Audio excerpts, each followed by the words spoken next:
నాకే ఎందుకు ఈ కష్టాలు, నాకే ఎందుకు ఈ బాధలు, ఈ శ్రమ, దేవుడు నన్ను ఎందుకు ఈ శ్రమల గుండా, ఈ కష్టాల గుండా తీసుకెళ్తున్నాడని మనం చాలాసార్లు చింతపడుతూ ఉంటాం, బాధపడుతూ ఉంటాం.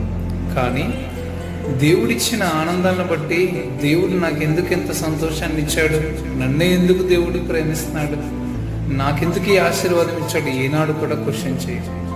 దేవుడు ఈ శ్రమలని, కష్టాలను అనుమతించాడంటే దాని వెనకతల గొప్ప ఆశీర్వాదం దాచి ఉంచాడు అనమాట. బిడ్డలు ఎగ్జామ్స్ రాస్తున్నప్పుడు ఎల్కేజీ పిల్లలైతే యూకేజీకి ప్రమోట్ అవ్వాలని, 9th క్లాస్ పిల్లలైతే 10th క్లాస్కి ప్రమోట్ అవ్వాలని, ఇంటర్ చదువుతున్నప్పుడు డిగ్రీకి ప్రమోట్ అవ్వాలని, ఇంజనీరింగ్ చేయాలని వాళ్ళ లైఫ్లో టెస్ట్స్ అనేవి ఉంటాయి, ఎగ్జామ్స్ అనేవి ఉంటాయి.